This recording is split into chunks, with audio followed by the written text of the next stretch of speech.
ఎందుకనగా స్వాతంత్రానికి పూర్వం రాష్ట్రాల పునర్వ్యవస్థీకరణ జరిగింది. ఎందుకంటే 1935 భారత ప్రభుత్వ చట్టం ద్వారా ముఖ్యంగా ఒరిస్సా రాష్ట్రం, ఇవాళ పాకిస్తాన్లో ఉన్న సింధు రాష్ట్రం ఏదైతే ఉందో అవి ఏర్పడినవి. స్వాతంత్ర అనంతరం కూడా రాష్ట్రాల పునర్వ్యవస్థీకరణ జరుగుతూ వచ్చింది. 1953లో భాషా ప్రాతిపదిక పైన ఏర్పాటైన మొదటి రాష్ట్రం ఆంధ్రప్రదేశ్ లేదా ఆంధ్ర రాష్ట్రం అని చెప్పుకుంటున్నాం. అదేవిధంగా మన దేశంలో అతి ముఖ్యంగా అంటే సమగ్రంగా రాష్ట్రాల పునర్వ్యవస్థీకరణ అనేటటువంటిది జరపటానికి గల కారణం నెహ్రూ ప్రభుత్వం 1953 డిసెంబర్లో నియమించినటువంటి Fazal Ali commission, SRC states reorganisation commission ఏదైతే ఉందో దాని సూచనను ఆధారం చేసుకొని 1956లో భారతదేశంలో రాష్ట్రాల పునర్వ్యవస్థీకరణ జరిగింది. ఆ రోజున 14 రాష్ట్రాలు 6 కేంద్రపాలిత ప్రాంతాలను ఏర్పాటు చేశారని చెప్పుకున్నాం. 14 రాష్ట్రాలు 6 కేంద్రపాలిత ప్రాంతాలను ఏర్పాటు చేశాం. అయితే ఆ రోజున అంటే 1956లో 14 రాష్ట్రాలు 6 కేంద్రపాలిత ప్రాంతాలను ఏర్పాటు చేస్తే మరి ఈ రోజున రాష్ట్రాల సంఖ్య మనందరికీ తెలిసిందే 28 రాష్ట్రాలు 8 కేంద్రపాలిత ప్రాంతాలు ఉన్నవి. అంటే అనేక మార్పులు జరిగినవి. అంటే ఇప్పుడు చెప్పదలుచుకున్న అంశం ఏంటంటే మనం గత క్లాసులో 1956లో రాష్ట్రాల పునర్వ్యవస్థీకరణ జరిగింది. అది ఫజల్ అలీ కమిషన్ యొక్క సూచనను అనుసరించి పునర్వ్యవస్థీకరణ చేశారు అని చెప్పుకున్నాం. కానీ ఆ ప్రక్రియ అంతటితోనే ముగిసిపోలేదు, అంతటితోనే ఆగిపోలేదు. ఆ తదనంతరం కూడా రాష్ట్రాల పునర్వ్యవస్థీకరణ జరిగింది. మనం 1956 తదనంతరం ఏర్పాటైన రాష్ట్రాలను గురించి కూడా ఒకసారి పరిశీలిస్తే ఏ రాష్ట్రాలు ఎప్పుడు ఏర్పాటైనవి అనేది కూడా మనకు ఒక ఖచ్చితమైన అవగాహన ఉంటుంది. ఇక్కడ మనం 1956 తదనంతరం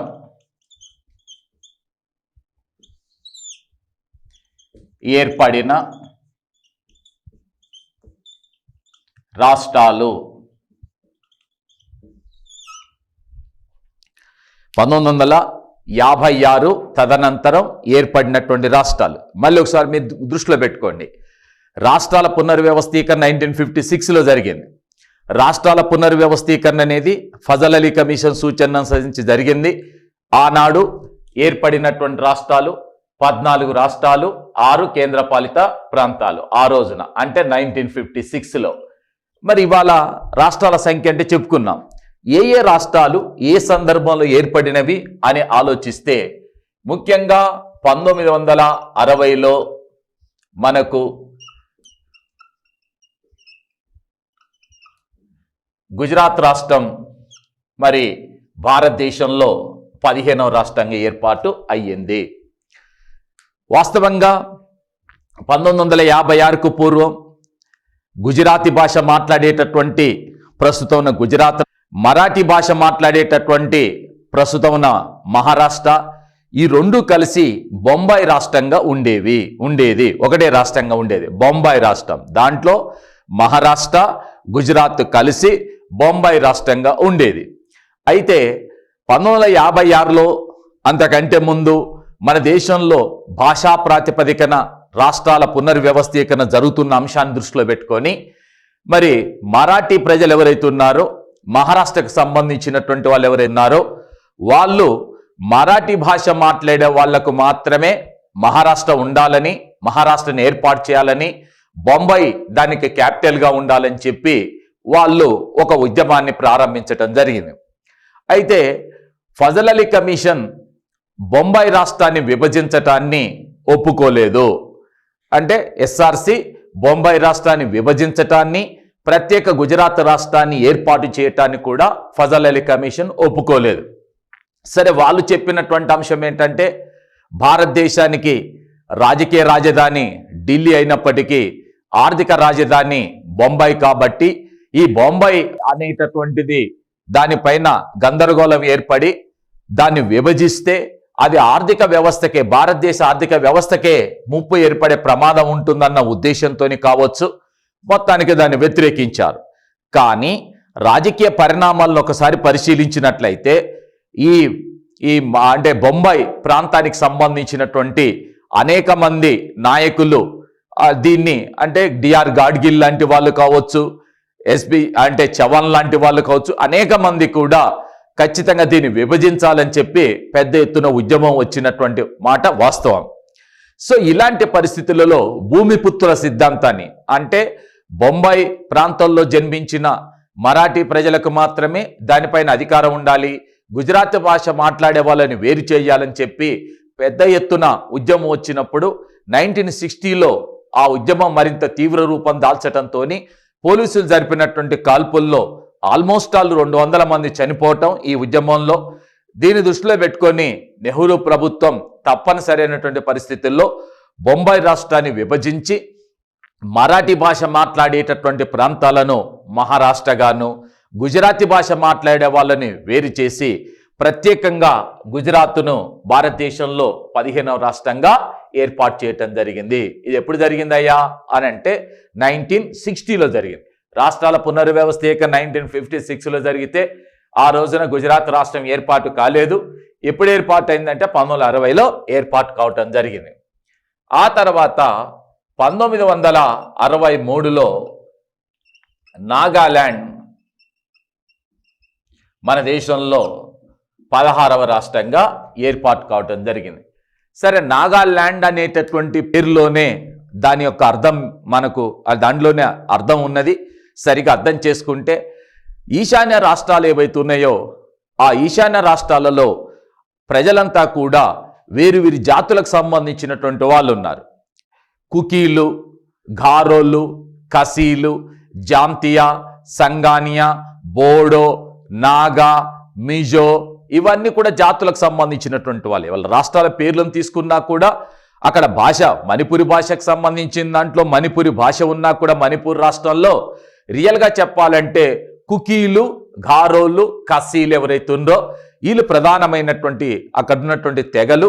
దాంట్లో నాగా అనేటటువంటి కూడా ఒక జాతి సంబంధించినటువంటి తెగ. సో వీళ్ళు ముఖ్యంగా ఏజే పిజో నాయకత్వంలో పట్ట పెద్ద ఎత్తున నాగా పీపుల్స్ ఫ్రంట్ అనేటటువంటి పేరుతోని ప్రారంభంలో ప్రత్యేకమైనటువంటి రాష్ట్రం కోసం అంటే వీళ్ళంతా కూడా అస్సాం నుంచి వేరు చేసి ప్రత్యేక రాష్ట్రంగా ఏర్పాటు కావాలని చెప్పి ఉద్యమాన్ని కొనసాగిస్తారు. అయితే భారత ప్రభుత్వం దీన్ని ముఖ్యంగా 1962లో వీళ్ళు ఏం చేశారంటే అస్సాం నుంచి ఈ నాగాలో ఎవరైతే నాగా జనం జాతి నివసిస్తున్న ప్రాంతం ఏదైతే ఉందో దాన్ని వేరు చేసి నాగాలాండ్ని ఒక అసోసియేటెడ్ స్టేట్ అంటే ఒక సహరాష్ట్ర ప్రతిపత్తిని కల్పించారు. అయితే దీన్ని ఈ నాగా జాతి ఆ ప్రజలు ఎవరు ఒప్పుకోలేదు, దాన్ని తీవ్రంగా వ్యతిరేకించి వీళ్ళు ఏం చేశారంటే మాకు ప్రత్యేక రాష్ట్రంగా సంపూర్ణ రాష్ట్రంగా ఏర్పాటు చేయాలని చెప్పి పెద్ద ఎత్తున ఉద్యమం కొనసాగించటంతో 1962లో సహరాష్ట్రంగా ఏర్పాటు చేసినటువంటి కేంద్ర ప్రభుత్వం 1963లో దానికి సంపూర్ణమైనటువంటి రాష్ట్ర ప్రతిపత్తిని కల్పించటం జరిగింది. దాంతో మన దేశంలో 16వ రాష్ట్రం నాగాలాండ్ అనేటటువంటిది ఏర్పాటయ్యింది. దీని తర్వాత 1966లో ముఖ్యంగా హర్యానా మన దేశంలో 17వ రాష్ట్రంగా ఏర్పాటు కావటం జరిగింది. ఈ భారతదేశానికి స్వాతంత్రం సంపాదించేటప్పుడు వాస్తవానికి పంజాబ్ అనేటటువంటి రాష్ట్రాన్ని రెండుగా విభజించి ఒకవైపున ఈస్ట్ పంజాబ్ అనేది భారతదేశంలో విలీనమైంది, వెస్ట్ పంజాబ్ అనేది పాకిస్తాన్లో విలీనమైనది. అయితే భారతదేశంలో విలీనమైనటువంటి ఈస్ట్ పంజాబ్ కానివ్వండి, పాటియాలా అనే సంస్థానం కానివ్వండి, ఇప్పుడు చెప్పే హర్యానా మొత్తం కలిసి దీన్ని పెప్సు అని పేర్కొనేవారు. పెప్సు అంటే Patiala east Punjab states union పేరుతోని పిలిచేవారు. Patiala east Punjab states union పేరుతోని పిలిచేటటువంటి వాళ్ళు.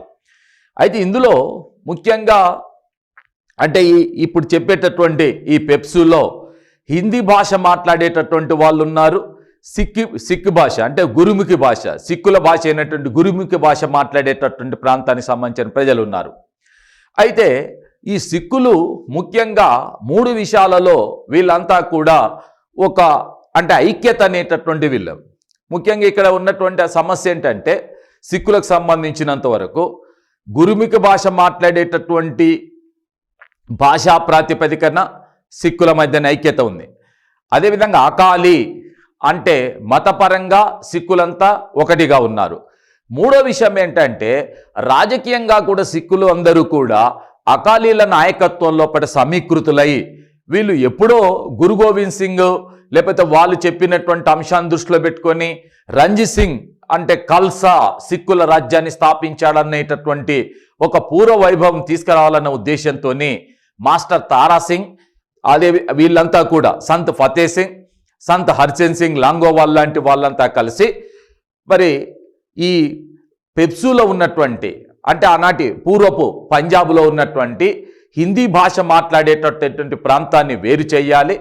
సిక్కులు అంటే సిక్కు భాష మాట్లాడేటటువంటి సిక్కులు ఎక్కువగా నివసించేటటువంటి ప్రాంతం ఏదైతే ఉందో పంజాబ్ సుభా అంటే పంజాబ్ రాష్ట్రాన్ని సిక్కుల కోసం ఖల్సా సిక్కుల యొక్క రాజ్యాంగం ఏర్పాటు చేయాలని చెప్పి మాస్టర్ తారా సింగ్ అంటే ఆ రోజున ఆమరణ నిరాదీక్ష చేసినటువంటి సందర్భంలో కేంద్ర ప్రభుత్వం ఒక కమిషన్ షా కమిషన్ ఏర్పాటు చేస్తే ఆ కమిషన్ అనేటటువంటిది ఏం సూచించింది అంటే హిందీ భాష మాట్లాడేటటువంటి హర్యానా ప్రాంతాన్ని వేరు చేసి దాన్ని ప్రత్యేక రాష్ట్రంగా హర్యానా పేరుతో సపరేట్ రాష్ట్రంగా ఏర్పాటు చేయాలని, అదేవిధంగా సిక్కులు ఎక్కువగా నివసించేటటువంటి ప్రాంతాన్ని అదేవిధంగా అంటే గురుముఖి భాష మాట్లాడే ప్రాంతాన్ని పంజాబ్ రాష్ట్రంగా ఏర్పాటు చేయాలని చెప్పి కేంద్ర ప్రభుత్వం నిర్ణయించి 1966లో హర్యానాని ప్రత్యేకంగా 17వ రాష్ట్రంగా ఏర్పాటు చేయటం జరిగింది. అయితే ఈ సందర్భంలో ఒక చిన్న సమస్య వచ్చింది. సమస్య ఏమిటంటే మరి ఆ రోజున పంజాబ్ రాష్ట్రానికి చండీగఢ్ అంటే రాజధానిగా ఉంది. మరి కొత్తగా హర్యానా రాష్ట్రం ఏర్పాటు చేసిన తర్వాత హర్యానాకు సపరేట్గా ఓ క్యాపిటల్ సిటీని ఏర్పాటు చేసేంత వరకు కూడా ఈ పంజాబ్కు హర్యానాకు రెండింటికి కూడా ఒకటే కామన్ క్యాపిటల్, రెండింటికి ఒకటి ఉమ్మడి రాజధానిగా ఉండాలి అన్న ఉద్దేశంతో చండీగఢ్ని ఉమ్మడి రాజధానిగానే ఏర్పాటు చేశారు. ఈ చండీగఢ్ని ఉమ్మడి రాజధానిగా ఏర్పాటు చేయటంతో దీన్ని ప్రత్యేకంగా యూనియన్ టెరిటరీ అంటే ఏం చేశారు, కేంద్ర పాలిత ప్రాంతంగా ఏర్పాటు చేశారు. అంటే ఇక్కడ మీకు ఒకవేళ అడిగేటటువంటి ప్రశ్న అడిగేటప్పుడు నేను కొంచెం బ్రాడ్గా అంటే మొత్తం ఒక కాన్సెప్ట్ ఓరియంటేషన్తో చెప్తున్నాం కాబట్టి ఇలాంటి అంశాలు వచ్చినప్పుడు కూడా మీరు ఖచ్చితంగా దృష్టి ఉంచుకోవాల్సి ఉంటుంది. ఏంటి అంటే హర్యానా రాష్ట్రం ఎప్పుడు ఏర్పడింది? 1966లో. దేని నుంచి వేరు చేశారు? పంజాబ్ నుంచి వేరు చేశారు. చండీగఢ్ని ఎప్పుడు కేంద్రపాలిత ప్రాంతంగా ఏర్పాటు చేశారు? 1966లోనే. ఈ దేశంలో 2 రాష్ట్రాలకు ఒకటే రాజధాని ఎక్కడ ఉంది? పంజాబ్ హర్యానాకి. ఎక్కడుంది అది? చండీగఢ్లో ఉంది. చండీగఢ్ ఏంటి? కేంద్రపాలిత ప్రాంతం. ఇలా మీకంటూ ఒక క్లారిటీ ఉండాలి కాబట్టి నేను ఈ విషయాన్ని విపులంగా వివరించడం జరుగుతుంది. నెక్స్ట్ దీని తర్వాత 1971లో హిమాచల్ ప్రదేశ్ ఏదైతే ఉందో దీన్ని మన దేశంలో 18వ రాష్ట్రంగా ఏర్పాటు చేశారు. ఇక్కడ ఒక విషయాన్ని మీరు దృష్టి అందించుకోవాలి. ఎందుకని అంటే భారతదేశంలో అతి ఎక్కువగా అంటే ఒక పెద్ద ఎత్తున రాష్ట్రాల పునర్వ్యవస్థీకరణ ఎప్పుడు జరిగింది? 1956లో జరిగింది. 1956లో రాష్ట్రాల పునర్వ్యవస్థీకరణ జరిగినప్పుడు మనం చెప్పుకున్నాం 14 రాష్ట్రాలు 6 కేంద్రపాలిత ప్రాంతాలను ఏర్పాటు చేశారని. ఆ 6 కేంద్రపాలిత ప్రాంతాలలో హిమాచల్ ప్రదేశ్ కూడా ఒకటి. అంటే 1956లో హిమాచల్ ప్రదేశ్ కేంద్రపాలిత ప్రాంతంగా ఏర్పాటైంది. కేంద్రపాలిత ప్రాంతంగా ఏర్పాటైన హిమాచల్ ప్రదేశ్ని 1971లో రాష్ట్రంగా ఏర్పాటు చేశారు. పూర్తి స్థాయిలో రాష్ట్ర ప్రతిపత్తిని కల్పించి మన దేశంలో 18వ రాష్ట్రంగా ఏర్పాటు చేశారు. గతంలో ఇది దేనిగా ఉండేది? కేంద్రపాలిత ప్రాంతం. ఎప్పుడు కేంద్రపాలిత ప్రాంతం అంటే 1956లో. మరి 71లో దేనికి ఏర్పాటు చేసినాం? సంపూర్ణమైన రాష్ట్రంగా ఏర్పాటు చేయటం జరిగింది. దీంతో రాష్ట్రాల సంఖ్య 18కి చేరింది. ఆ తర్వాత 1972లో ముఖ్యంగా అస్సాం రాష్ట్రాన్ని పునర్వ్యవస్థీకరణ చేసే సందర్భంలో మణిపూర్ ఏదైతే ఉందో దీన్ని 19వ రాష్ట్రంగాను, అలాగే త్రిపుర ఏదైతే ఉందో దీన్ని 20వ రాష్ట్రంగాను, అలాగే మేఘాలయ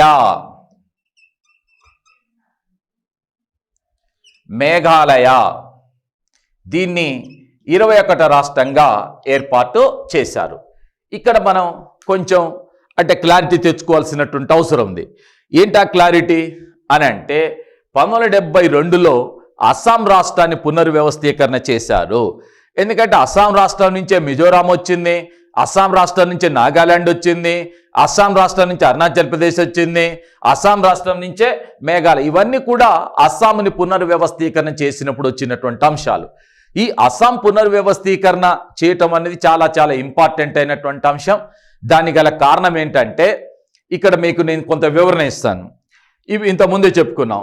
1956లో రాష్ట్రాల పునర్వ్యవస్థీకరణ జరిగినప్పుడు 6 కేంద్రపాలిత ప్రాంతాలు ఏర్పాటైనాయి. అందులో హిమాచల్ ప్రదేశ్ ఏదైతే ఉందో ఇది ఒకటి, మణిపూర్ 2, త్రిపుర 3, ఈ 3 కూడా కేంద్రపాలిత ప్రాంతాలే 1956లో మనం చెప్పేది. మరి 71లో ఏం చేసినాం? హిమాచల్ ప్రదేశ్కు రాష్ట్ర ప్రతిపత్తిని కల్పించినాం 71లో. 72లో మణిపూర్, త్రిపుర రెండింటికి కూడా రాష్ట్ర ప్రతిపత్తిని కల్పించాం. ఇది మీరు గమనించాల్సినటువంటి అంశం. అంటే ఆ రోజు ఏర్పాటైన 6 కేంద్రపాలిత ప్రాంతాల్లో 3ంటికి రాష్ట్ర ప్రతిపత్తిని కల్పించినాం. 71లో హిమాచల్ ప్రదేశ్కు, 72లో మణిపూర్ మరియు త్రిపురకు రాష్ట్ర ప్రతిపత్తిని కల్పించాము. అదే సందర్భంలో అస్సాం రాష్ట్రాన్ని పునర్వ్యవస్థీకరణ చేసి మేఘాలయ అనేటటువంటి ఒక కొత్త రాష్ట్రాన్ని ఏర్పాటు చేయడం జరిగింది. ఇదే సందర్భంలో మీరు గుర్తుంచుకోవాల్సిన ఇంకొక అంశం ఏమిటంటే ముఖ్యంగా మిజోరాం మరియు అరుణాచల్ ప్రదేశ్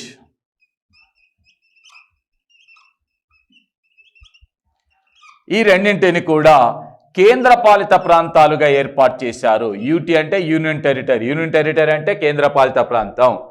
అంటే 1956లో ఏర్పాటు చేసిన 6 కేంద్రపాలిత ప్రాంతాల్లో 3టికి రాష్ట్ర ప్రతిపత్తిని కల్పించినాం, హిమాచల్ ప్రదేశ్, మణిపూర్, త్రిపురకు. అదే సందర్భంలో చండీగఢ్, మిజోరాం, అరుణాచల్ ప్రదేశ్లను కూడా కేంద్రపాలిత ప్రాంతాలకు ఏర్పాటు చేయాల్సి వచ్చింది. అంటే కేంద్రపాలిత ప్రాంతాల యొక్క సంఖ్య అనేటటువంటిది పెరగటం, తగ్గటం ఇదంతా జరుగుతూ వచ్చింది అనేది మీకంటూ క్లారిటీ ఉండాలి. సో దీని తర్వాత ముఖ్యంగా 1975లో సిక్కిం భారతదేశంలో 22వ రాష్ట్రంగా ఏర్పాటైంది. దీనికోసం చేయబడిన సవరణ 36వ రాజ్యాంగ సవరణ.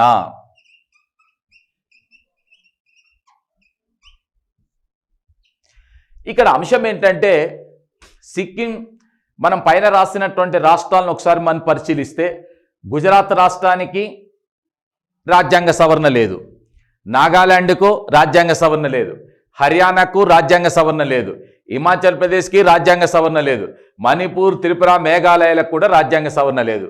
మరి అలాంటప్పుడు ఇక్కడ సిక్కిం రాజ్యాంగ సవరణ ఎందుకు చెప్పాల్సి వస్తుంది అని అంటే 1960లో బేరుబారి కేసులో భారత సుప్రీంకోర్టు ఒక కీలకమైన తీర్పునిచ్చింది. ఏమిటా కీలకమైన తీర్పు అంటే భారతదేశం లోపల అంతర్గతంగా, మన దేశం యొక్క అంతర్గతంగా దేశం లోపల ఒక రాష్ట్రాన్ని పునర్వ్యవస్థీకరణ చేసినప్పుడు కానీ కొంత భూభాగాన్ని ఒక రాష్ట్రం నుంచి వేరు చేసినా, ఆ భూభాగాన్ని తీసుకెళ్లి మరొక రాష్ట్రంలో కలిపినా, లేక ఒక కొత్త కేంద్ర పాలిత ప్రాంతాన్ని ఏర్పాటు చేసినా, లేక ఒక రాష్ట్రం పేరు మార్చినా కూడా అప్పుడు రాజ్యాంగ సవరణ చేయాల్సిన అవసరం లేదు.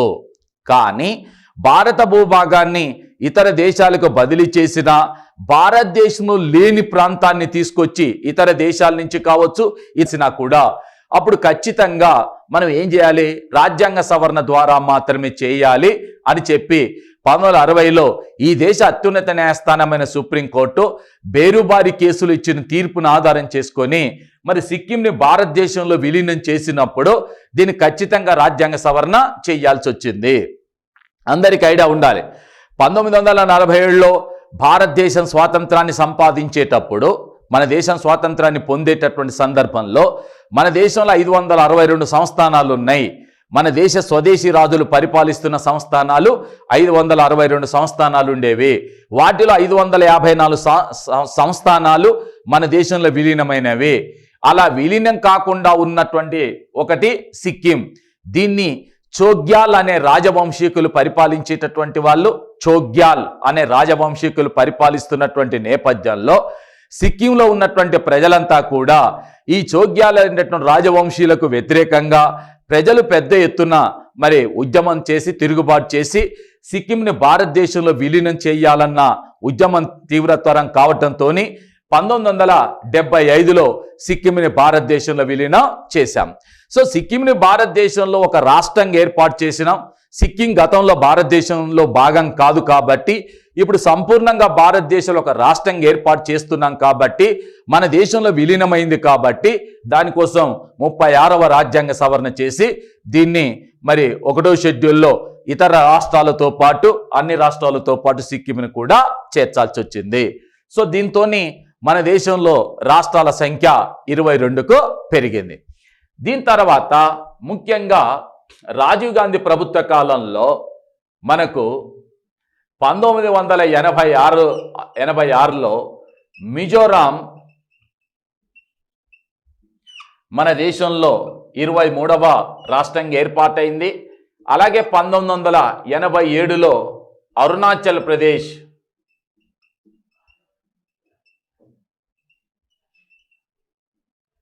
ఇది భారతదేశంలో 24వ రాష్ట్రంగా ఏర్పాటైంది. అలాగే 1987లో గోవా అనేటటువంటిది మన దేశంలో 25వ రాష్ట్రంగా ఏర్పాటు కావటం జరిగింది. ఈ 3 రాష్ట్రాలు కూడా రాజీవ్ గాంధీ ప్రభుత్వ కాలంలో వీటిని ఏర్పాటు చేశారు. అంటే గతంలో మిజోరాం, అరుణాచల్ ప్రదేశ్ ఈ 2 కూడా అంటే కేంద్రపాలిత ప్రాంతాలే. గోవాని భారతదేశంలో 1961లో ఆపరేషన్ విజయ్ పేరుతోని పోర్చుగీస్ వారి నుంచి విముక్తం చేసి భారతదేశంలో విలీనం చేశాం కాబట్టి అది అప్పుడు గోవా, డయ్యూ డామన్ కలిపి కేంద్రపాలిత ప్రాంతంగా ఉండేది.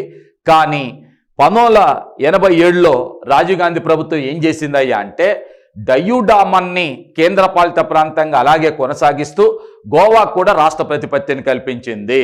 సో మరి అస్సాంని పునర్వ్యవస్థీకరించి 1972లో మరి ఈ మిజోరాం, అరుణాచల్ ప్రదేశ్ రెండింటిని కూడా కేంద్రపాలిత ప్రాంతాలుగా ఏర్పాటు చేసిన 72లో, 86లో మిజోరాం, 87లో అరుణాచల్ ప్రదేశ్కు రాష్ట్ర ప్రతిపత్తిని కల్పించడం జరిగింది.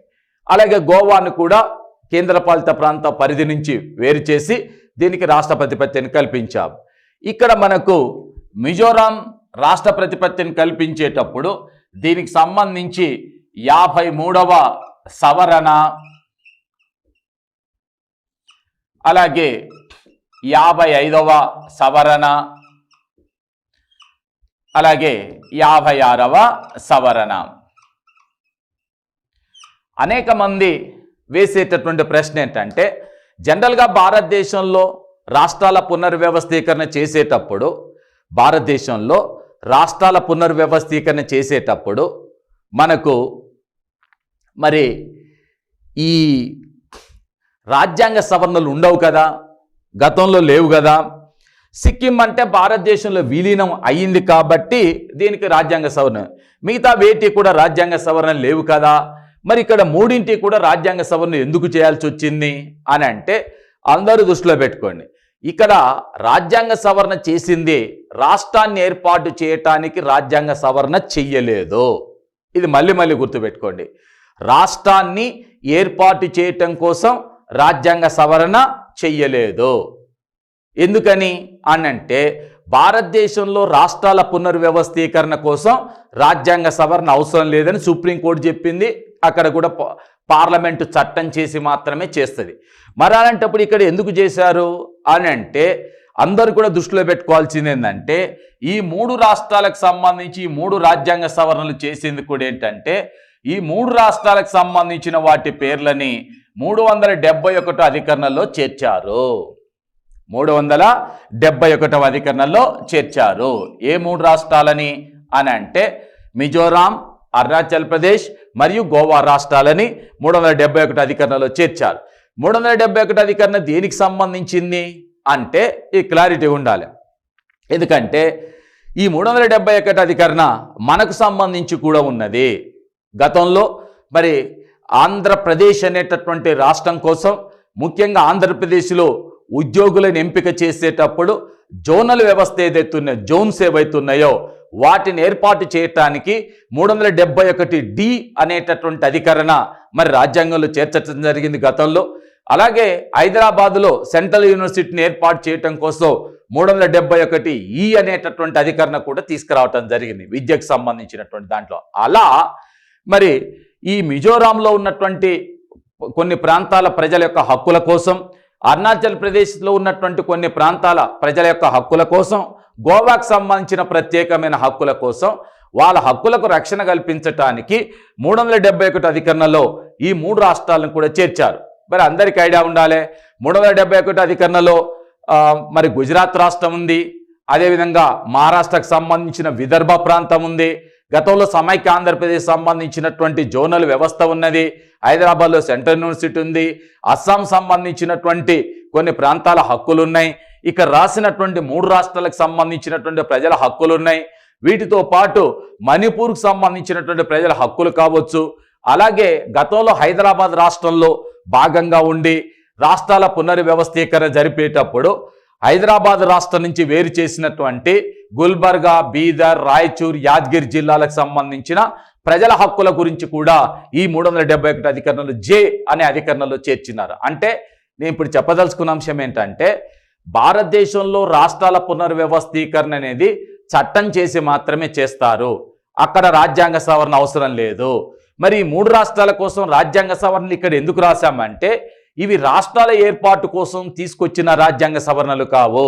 ఇవి కేవలం వీటికి సంబంధించిన ఈ రాష్ట్రాలలోని ప్రజల యొక్క ప్రత్యేకమైనటువంటి హక్కులని సంరక్షించటం కోసం మాత్రమే, వీటికి సంబంధించిన పేర్లని 371 అధికరణలో చేర్చటం కోసమే, వారి హక్కులని కాపాడటం కోసం మాత్రమే, రాజ్యాంగ పరంగా వాళ్ళ హక్కులకు రక్షణ కల్పించటం కోసం మాత్రమే ఈ 3 రాజ్యాంగ సవరణలు చేసినారు తప్ప, రియల్గా చెప్పాలంటే ఇవి రాష్ట్రాల ఏర్పాటు కోసం చేసిన రాజ్యాంగ సవరణలు కావు.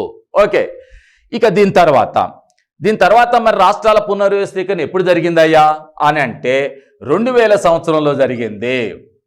ముఖ్యంగా వాజ్పేయి ప్రభుత్వ కాలంలో, అంటే ఎన్డీఏ ప్రభుత్వ కాలంలో ఈ యొక్క రాష్ట్రాల పునర్వ్యవస్థీకరణ జరిగింది. ఆ సంవత్సరం 3 కొత్త రాష్ట్రాలను ఏర్పాటు చేశారు. ఎలా అంటే 1 నవంబర్న ఛత్తీస్గఢ్,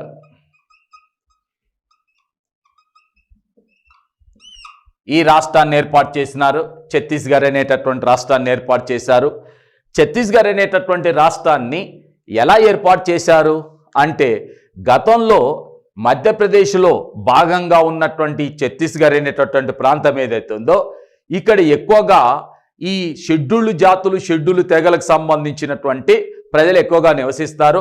ఆ ప్రాంతాన్ని ఆల్మోస్ట్ 11 జిల్లాలని వేరు చేసి ప్రత్యేకంగా దీన్ని నవంబర్ 1వ తేదీన ఛత్తీస్గఢ్ని ప్రత్యేక రాష్ట్రంగా ఏర్పాటు చేయటం జరిగింది.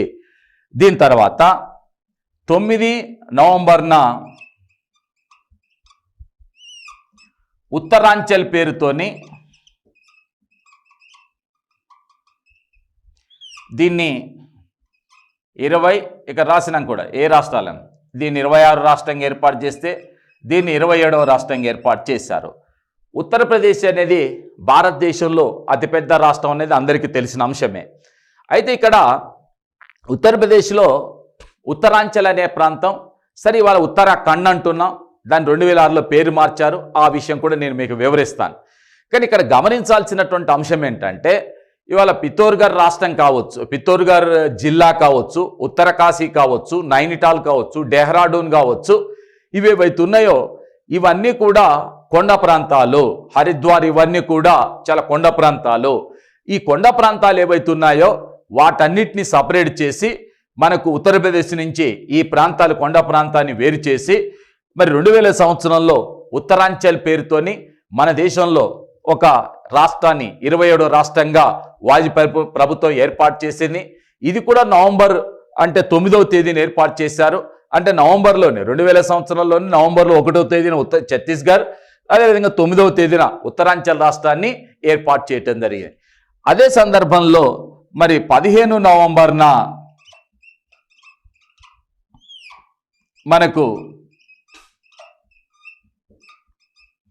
జార్ఖండ్ పేరుతోని భారతదేశంలో 28వ రాష్ట్రాన్ని ఏర్పాటు చేయడం జరిగింది. ఇక్కడ మీరు గమనించాల్సినటువంటి అంశం ఏంటంటే, అంటే కొంత క్లారిటీ ఉండాల్సినటువంటి అంశం ఏంటంటే, మీరు వాజ్పేయి ప్రభుత్వంలో 3 కొత్త రాష్ట్రాలు ఏర్పాటైనాయి. ఛత్తీస్గఢ్ రాష్ట్రాన్ని మధ్యప్రదేశ్ నుంచి కొంత భూభాగాన్ని వేరు చేసి ఛత్తీస్గఢ్ రాష్ట్రాన్ని 26వ రాష్ట్రంగా ఏర్పాటు చేశాం. తర్వాత ఉత్తరప్రదేశ్లోని కొన్ని కొండ ప్రాంతాలను వేరు చేసి 9 నవంబర్న ఉత్తరాంచల్ పేరుతోని 27వ రాష్ట్రాన్ని ఏర్పాటు చేశాం.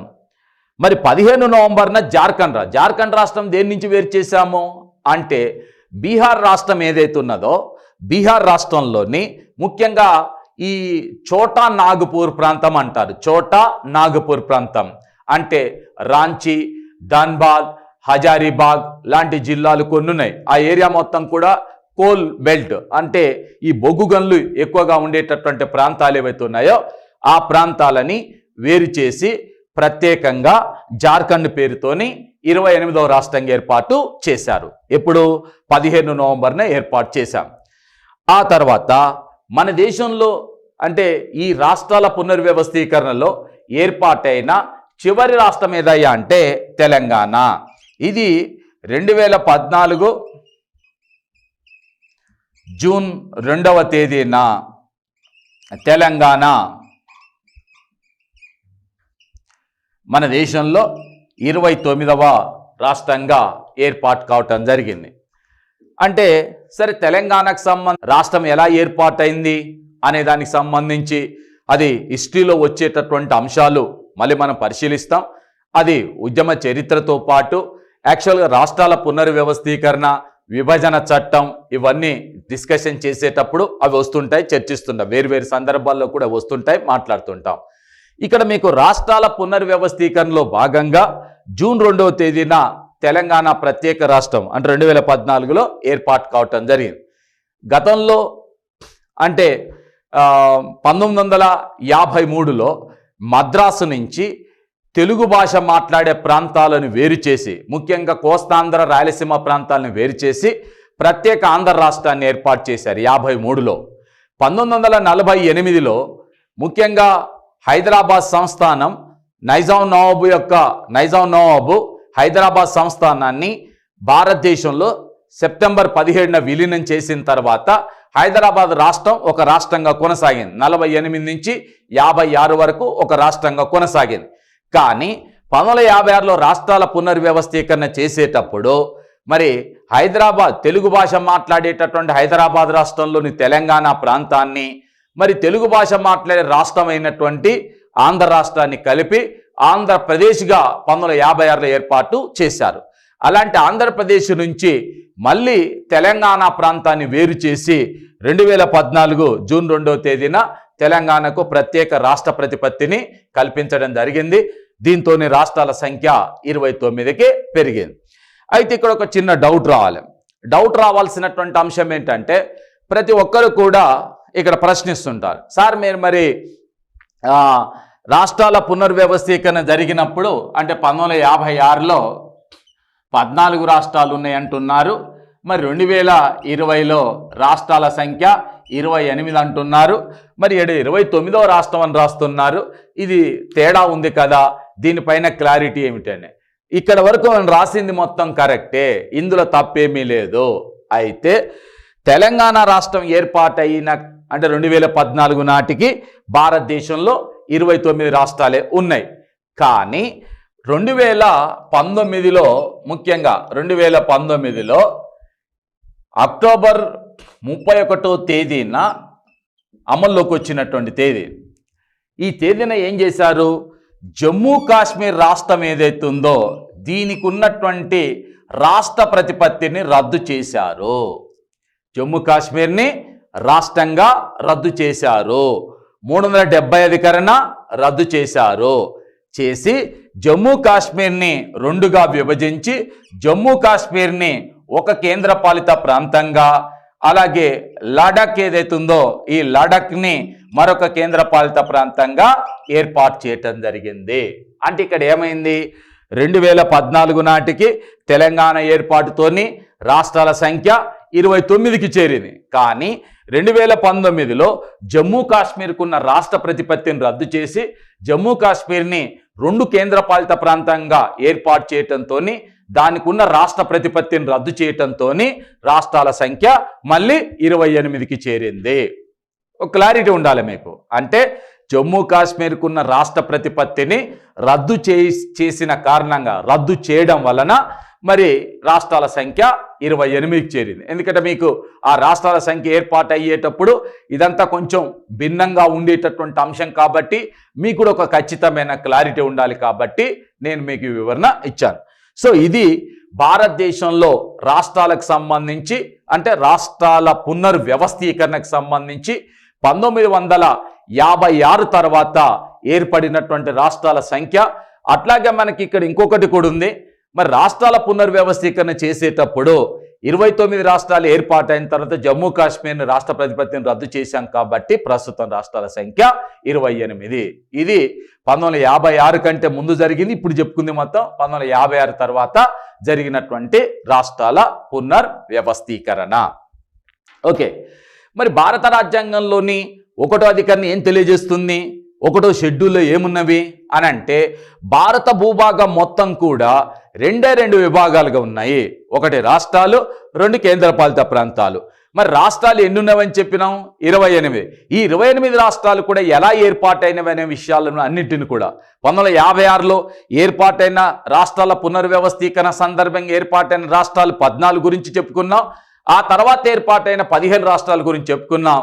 కాబట్టి మరి రాష్ట్రాలకు సంబంధించినటువంటి సమాచారం మాత్రమే కాకుండా మరి మన దేశంలో కేంద్రపాలిత ప్రాంతాలనే భూభాగంలో కేంద్రపాలిత ప్రాంతాలు కూడా ఉన్నాయి. కాబట్టి భారతదేశంలో కేంద్రపాలిత ప్రాంతాలు ఎలా ఏర్పాటు చేశామో, కేంద్రపాలిత ప్రాంతాలకు సంబంధించినటువంటి సమాచారం ఏంటిది, ఏ సందర్భంలో కేంద్రపాలిత ప్రాంతాలు అసలు ఎప్పుడు ఏర్పడినవి, ఈ విషయాన్ని గురించి కూడా మనకంటూ ఓ ఖచ్చితమైన క్లారిటీ ఉండాలి. ఇక్కడ మనము ఇంతకుముందు రాష్ట్రాల పునర్వ్యవస్థీకరణ ఎలా జరిగింది అనే దానికి సంబంధించినటువంటి అంశాలు చెప్పినాం. ఎట్ ది సేమ్ టైం భారతదేశం కేంద్రపాలిత ప్రాంతాలు,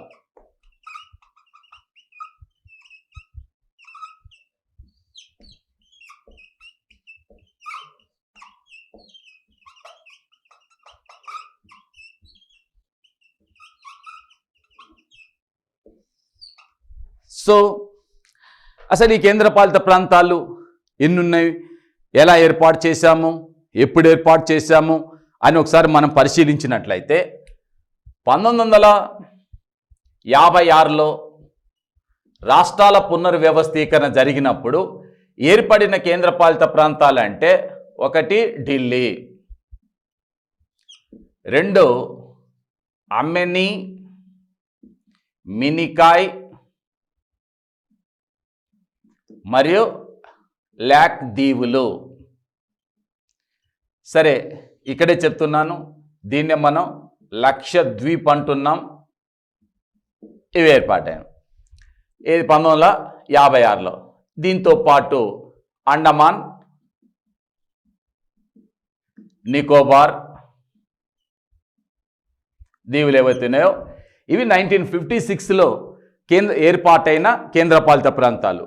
ఇంతకుముందు మనం రాష్ట్రాల పునర్వ్యవస్థీకరణ జరిగేటటువంటి అంశాన్ని పరిశీలించేటప్పుడు 1956లో ఏర్పాటైన 6 కేంద్రపాలిత ప్రాంతాలలో 3 రాష్ట్రాలుగా మార్చాం.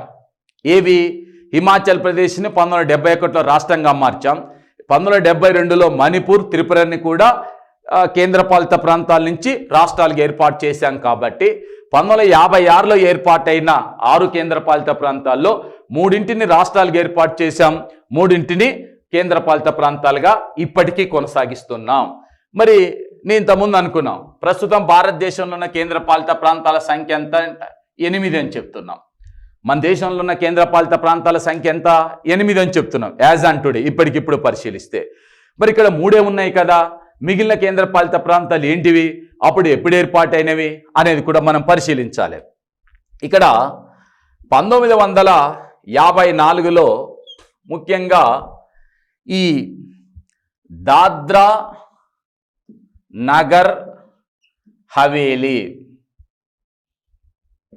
దాద్రా నగర్ హవేలీ ఇది వాస్తవంగా చెప్పాలంటే ఇది పోర్చుగీస్ వారి యొక్క ఆధీనం నుంచి 1954లో విముక్తం పొందినప్పటికీ ఈ పోర్చుగీస్ వాళ్ళు ఏం చేసినారంటే ఇది మాదే, ఈ ప్రాంతం మాదే అని అంతర్జాతీయ న్యాయస్థానంలో వీళ్ళు మన పైన కేసు వేయటంతో ఈ అంతర్జాతీయ న్యాయస్థానంలో ఈ సరిహద్దులు భూ భాగాలకు సంబంధించిన వివాదాలను విచారించేటటువంటి ట్రిబ్యునల్ ఏదైతుందో వాళ్ళు ఏం చేశారంటే 1961లో వీళ్ళు ఏం చేసినారు, ఈ దాద్రా నగర్ హవేలీ అనే ప్రాంతం ఎట్టి పరిస్థితుల్లో కూడా పోర్చుగీసు వారికి చెందదు, దీనిపైన పూర్తి హక్కులు మరి భారతదేశానికే ఉంటాయి అని చెప్పి అంతర్జాతీయ న్యాయస్థానం భారతదేశానికి అంటే మనకు అనుకూలంగా తీర్పు ఇవ్వటంతో 1961లో ముఖ్యంగా 10వ రాజ్యాంగ సవరణ చేసి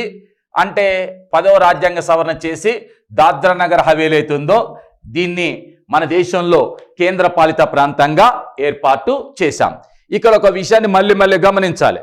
భారతదేశం లోపల అంతర్గతంగా రాష్ట్రాల పునర్వ్యవస్థీకరణ చేసేటప్పుడు రాజ్యాంగ సవరణ అవసరం లేదు.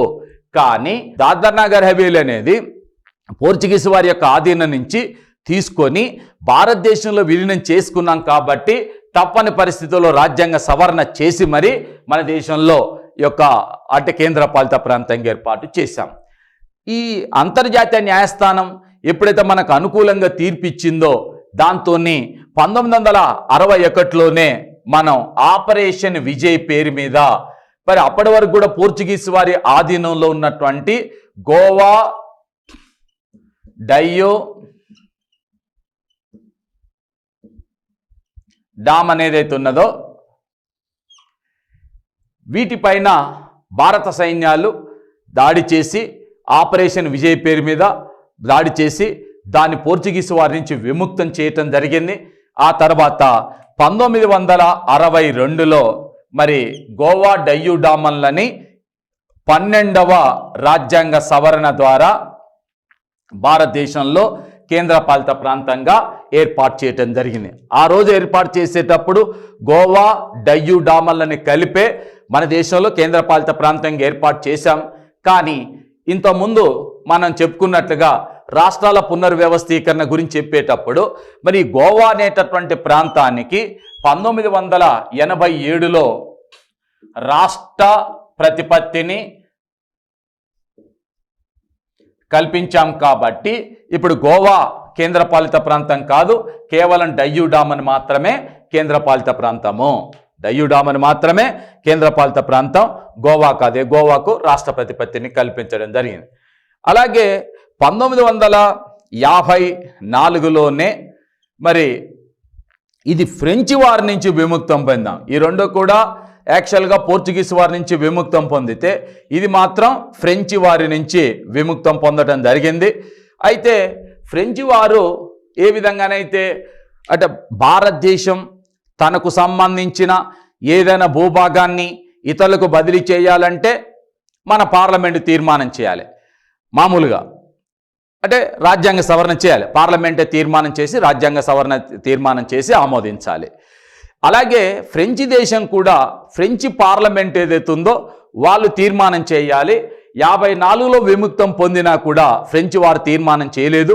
కానీ 1961లో ఎప్పుడైతే మరి అంతర్జాతీయ న్యాయస్థానం పోర్చుగీసు వారికి సంబంధించి మనకు మధ్య ఉన్న వివాదం పైన దాద్రా నగర్ హవేలీ విషయంలో మనకు అనుకూలంగా తీర్పు చెప్పడంతోనే ఈ మరి 1962లో ఈ ఫ్రెంచ్ పార్లమెంటు కూడా తీర్మానం చేసి అంటే పాండిచ్చేరి అనే ప్రాంతం ఏదైతే ఉందో దీన్ని పాండిచ్చేరి, ఇది ఎవరి చేతుల్లో ఉండేది గతంలో అంటే ఫ్రెంచ్ వారి ఆధీనంలో ఉండేది.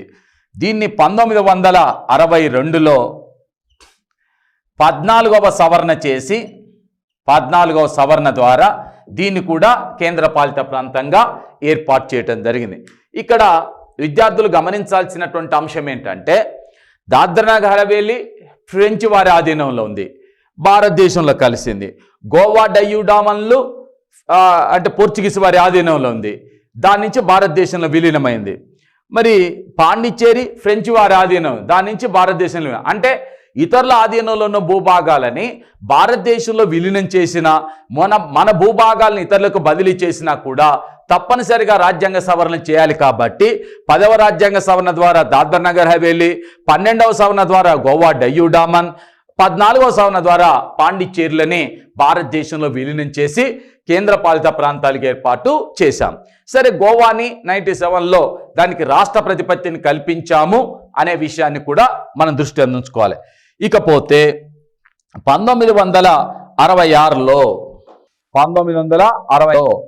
హర్యానా రాష్ట్రం ఏర్పాటయ్యేటప్పుడు పంజాబ్ రాష్ట్రాన్ని విభజించి హిందీ భాష మాట్లాడేటటువంటి ప్రాంతాన్ని వేరు చేసి ప్రత్యేకంగా హర్యానా రాష్ట్రాన్ని ఏర్పాటు చేసేటప్పుడు చండీగఢ్ని మనం కేంద్రపాలిత ప్రాంతంగా ఏర్పాటు చేశాం. కాబట్టి భారతదేశంలో కేంద్రపాలిత ప్రాంతాల సంఖ్య ఎంత అయ్యా అంటే ఇది ఢిల్లీ, అమెని, మినికాయ్, లాక్షద్వీపులు, అండమాన్ నికోబార్ దీవులు 1956లో ఏర్పాటైనాయి.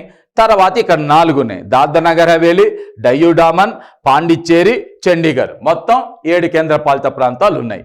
అయితే ఇందులో ముఖ్యంగా ఒక విషయం ఏంటంటే 2019లో జమ్మూ అండ్ కాశ్మీర్ రాష్ట్రం ఏదైతే ఉందో ఈ రాష్ట్రాన్ని ఏం చేసినాం, దీన్ని రద్దు చేశాం. చేసి 2019లో ఏం చేశాం అంటే జమ్మూ అండ్ కాశ్మీర్ ఒక కేంద్రపాలిత ప్రాంతం యూటీ, ఆ తర్వాత లడక్ ఏదైతే ఉందో దీన్ని మరొక కేంద్రపాలిత ప్రాంతంగా ఏర్పాటు చేశాం. అంటే దీనివల్ల ఏం జరుగుతుంది, కేంద్రపాలిత ప్రాంతాల సంఖ్య ఇక్కడ వరకు 7 ఉంది, ఆ 2 కలవటంతో 9 అయింది.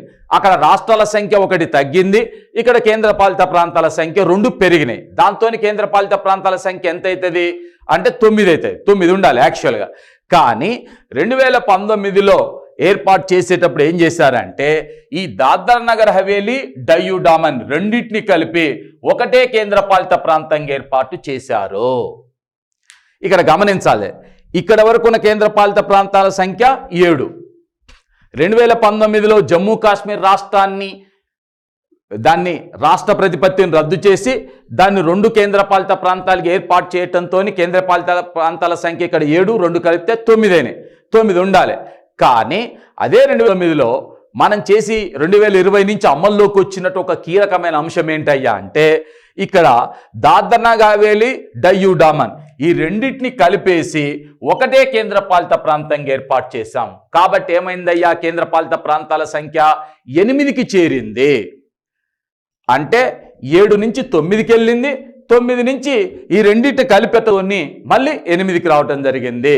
కాబట్టి భారతదేశంలో ఉన్న రాష్ట్రాల సంఖ్య ఎంత అయ్యా అంటే రాష్ట్రాలు ఎన్ని రాష్ట్రాలు ఉన్నాయంటే 28 రాష్ట్రాలు.